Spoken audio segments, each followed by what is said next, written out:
देखिए दोस्तों, एक बार फिर से आरवी कोचिंग क्लासेस में आपका हार्दिक अभिनंदन। स्वस्थ होंगे, मस्त होंगे। आज अपन चैप्टर नंबर 12 का 3.1 है, उसको कंप्लीट करेंगे, जिसके शेष दो क्वेश्चन रहे थे। जिसमें देखिए क्वेश्चन नंबर 9, एक्स और वाई की आपको क्या करनी है, आरवी मैट्रिक्स में युग्म क्या दिए हुए हैं, आपको समान दिए गए हैं।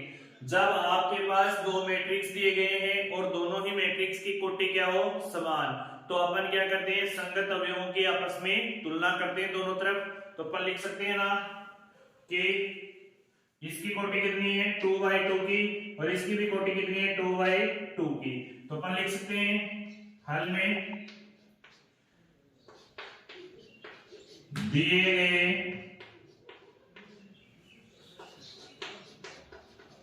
अवयव समान कोटि के हैं, तब दोनों तरफ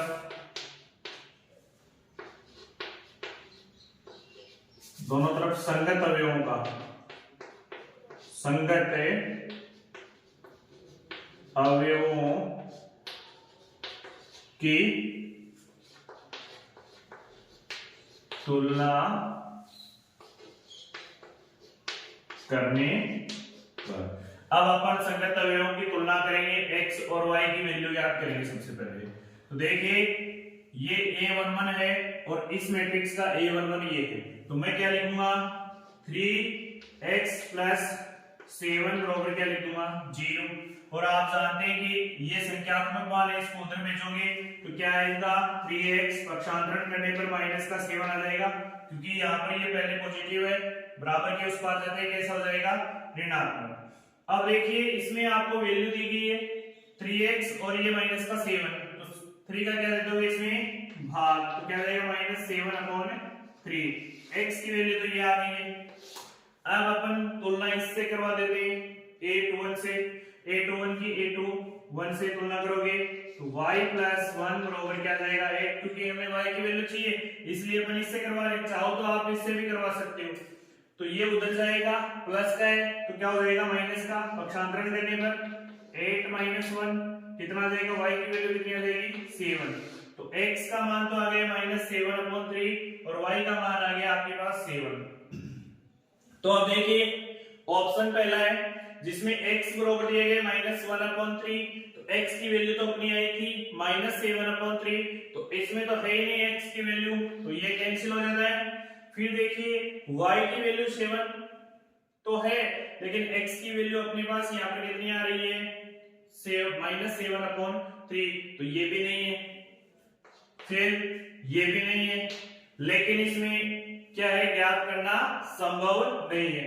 ऑप्शन राइट होगा अपना बी, तो इसे नोट डाउन कीजिए।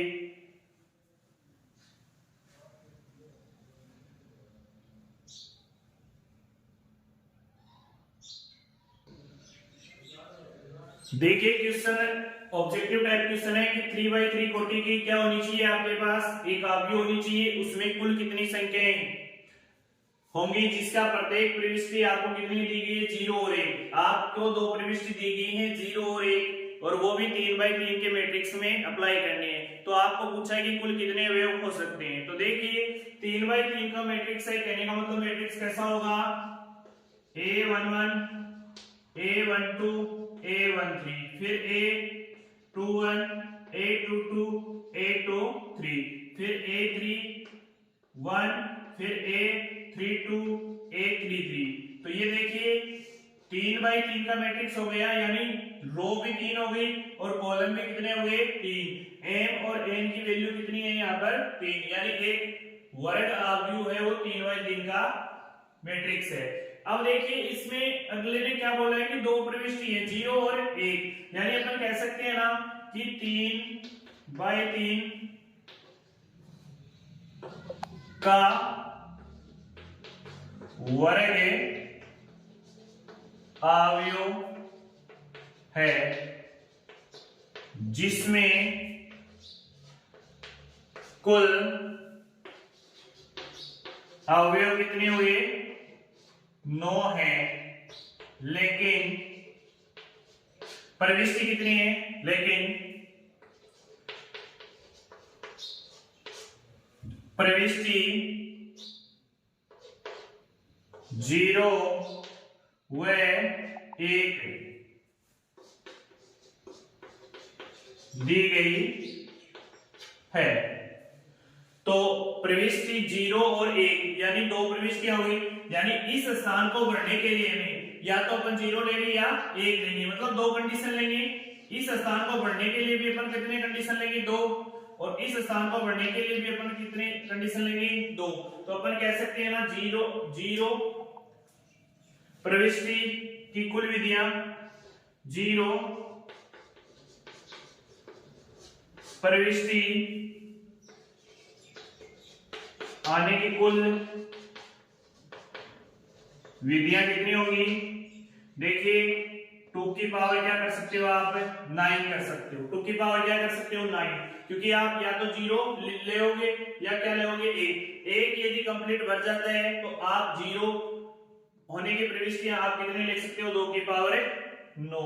अब 2 की पावर 9 का मतलब कितना होता है, 2 को कितने पर खोलोगे, 9 पर, तो क्या जाएगा, वैल्यू देखिए कितनी आती है, देखिए 3 6 और 3 9, 2 को 2 से गुणा, 4 को 2 से, इस प्रकार से यदि आप गुणा करोगे तो इसकी वैल्यू आएगी, वो कितनी आ जाएगी, 512। कितनी आ जाएगी, 512। और आपका जो राइट आंसर है वो क्या हो जाएगा, डी हो जाएगा, क्योंकि एक स्थान को 2 प्रकार से भर सकते हो आप। तो कुल एलिमेंट तो 9 है और एक स्थान को 2 रूप से भर सकते हो, तो अपना क्या आ जाएगा आंसर, 512। यानी 2 की पावर 9 की वैल्यू कितनी होती है, 512। तो आशा करता हूं कि 3.1 है वो आप अच्छे से समझ गए होंगे। तो वीडियो को ज्यादा से ज्यादा शेयर और चैनल को सब्सक्राइब कीजिए, लाइक।